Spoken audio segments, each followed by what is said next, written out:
రాజశేఖర్ రెడ్డి గారు చనిపోయే సమయంలో నువ్వు ఎక్కడున్నావో చెప్పవలసినటువంటి బాధ్యత నీకుంది.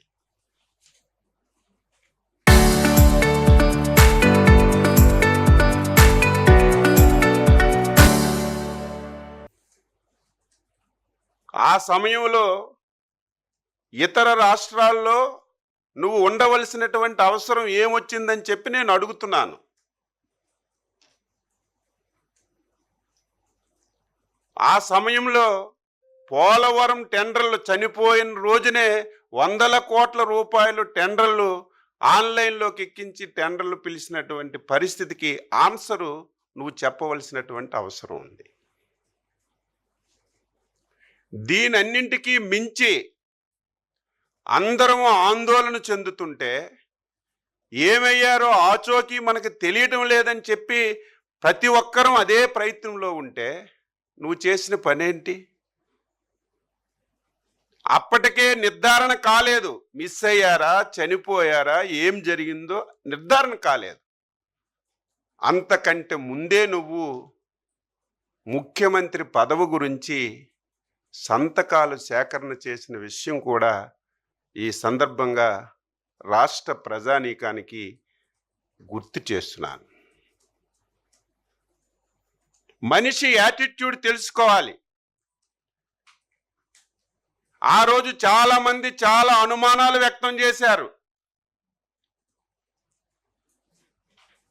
జగన్మోహన్ రెడ్డి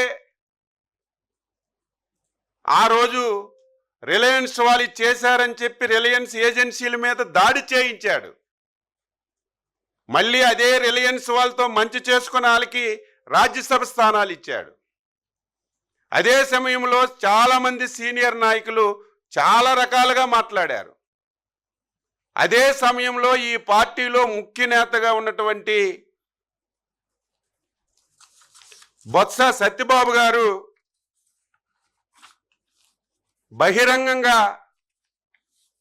వైఎస్ మృతి వెనక జగన్ హస్తం ఉందని సాక్షాత్తు నీ దగ్గర ఉన్నటువంటి బొత్స సత్యబాబు గారు ఆ వేళ మాట్లాడారు. కానీ మేము ఆ రోజు అంత సీరియస్గా తీసుకోలేదు. సభ్య సమాజంలో ఎవరు కూడా ఇటువంటి పని చెయ్యరని. కానీ తరువాత పరిణామాలన్నీ కూడా చూస్తుంటే ఒక సైకోకి పదవి వ్యామోహం వస్తే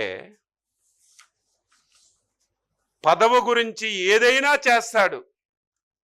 తండ్రినైనా వదలడు, బాబాయినైనా వదలడు, తల్లినైనా వదలడు, చెల్లినైనా వదలడు, ఈవెన్ పార్టీ వాళ్ళనైనా సరే వదలడని తరువాత జరిగినటువంటి పరిణామాలన్నీ కూడా మనం చూస్తున్న విషయం కూడా ఈ సందర్భంగా తెలియజేస్తున్నాను.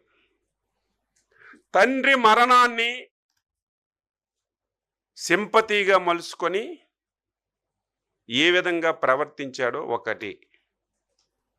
తండ్రి మరణం నిర్ధారణ కాకముందే సంతకాలు పెట్టి ముఖ్యమంత్రి పదవి గురించి ఏ విధంగా ప్రయత్నం చేశాడో మనందరికీ తెలిసిన విషయం. తరువాత తెలుగుదేశం పార్టీ 2014లో గెలవటం, జగన్మోహన్ రెడ్డి తండ్రి సావుని సింపతిగా ఎంపిక చేసుకొని రాష్ట్రం అంతా తిరిగి సింపతి పొంది ఒక్క అవకాశం అని చెప్పి ఎలక్షన్లో వెళ్ళినా ఏ ఒక్కరూ ఆ మగ్గికి నమ్మలేదు. అధికారాన్ని ఇవ్వడానికి ఇష్టపడలేదు. ఏ సర్వేలు చూసినా 2014-19 మళ్ళీ చంద్రబాబు నాయుడే ముఖ్యమంత్రి అవుతారు, ఎక్కడ ప్రజల్లో కూడా వ్యతిరేకత లేదు. అటువంటి పరిస్థితిలో ముఖ్యమంత్రి పదవి గురించి బాబాయి వైఎస్ వివేకానంద రెడ్డిని అడ్డంగా గొడ్డలతో నరికిన విషయం నేను చెప్పడం కాదు, చిన్న పిల్లవాడికి లేపిన, పడుకున్నవాడికి లేపిన ప్రతి ఒక్కరూ చెప్పే పరిస్థితి వచ్చిందని చెప్పి ఈ సందర్భంగా తెలియజేస్తున్నాను. తరువాత చెల్లి నువ్వు జైల్లో ఉంటే ఏ విధంగా పాదయాత్ర చేసిందో ప్రతిరోజు ఆవిడే మాట్లాడుతుంది. ఏ విధంగా నీ గురించి, నీ పార్టీ గురించి కష్టపడిందో ఆవిడే చెప్తుంది. తండ్రి ఇవ్వవలసినటువంటి ఆస్తి కూడా ఇవ్వకుండా ఇంటిలో బయటికి పంపించిన విషయం కూడా రాష్ట్ర ప్రజలు ఒకసారి తెలుసుకోవాలి. ఎవరమైనా సరే, ఎవరి మీద వ్యతిరేకం ఉన్నా తల్లిని, తండ్రిని, చెల్లిని, కుటుంబాన్ని గౌరవిస్తారు. కానీ ఒక వ్యక్తి తన స్వార్థం గురించి, పదవి గురించి ఎవరిని దృష్టిలో పెట్టకుండా ఏ విధంగా వ్యవహరిస్తున్నాడో విఘ్నులైనటువంటి ప్రజలు తెలుసుకోవలసినటువంటి అవసరం ఉంది. మీ నాన్నగారు మీ చెల్లికి సమాన వాటా ఇమ్మన్నారు, నా సమక్షంలోనే మొత్తం రాసి పెట్టారు, నువ్వు ఇవ్వాలని చెప్పి తల్లి అడిగితే చివరిని తల్లిని కూడా బయటికి పంపించినటువంటి నైజం ఉన్నటువంటి వ్యక్తి జగన్మోహన్ రెడ్డి అని చెప్పి ఈ సందర్భంగా తెలియజేస్తున్నాను.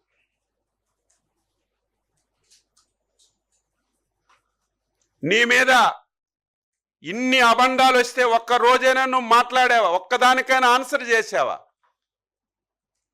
నేను ఎందుకు ఇవన్నీ చెప్తున్నానంటే, మొన్నటి వరకు బొత్స సత్యబాబు గారు చెప్పినా, లేకపోతే XY మాట్లాడినా, మాకు అనుమానాలున్నా మేము ఎప్పుడూ అనుకోలేదు. కానీ ఈ పరిణామాలన్నీ చూస్తే ఆ రోజు రాజశేఖర రెడ్డి యొక్క మరణానికి కూడా నీ బాధ్యత ఉందని ఆ రోజు ఏదైతే బొత్స గారు చెప్పారో అది కూడా ఈరోజు నాకు అనుమానం వస్తుందని చెప్పి తెలియజేస్తున్నాను. ఒక సైకోకి పదవి వేగం వస్తే ఏ విధంగా ప్రవర్తిస్తాడో ది బెస్ట్ ఎగ్జాంపుల్. ఆయనకు కావలసింది పదవే. రాష్ట్రం ఎలాగున్నా పర్వాలేదు, ప్రజలు ఎలాగున్నా పర్వాలేదు, కుటుంబం విడిపోయినా పర్వాలేదు, ఆత్మీయులకి అంతమంచినా పర్వాలేదు, కావలసింది పదవి, పదవి, పదవి తప్ప ఇంకొకటి లేదు అని చెప్పి తెలియజేస్తున్నాను.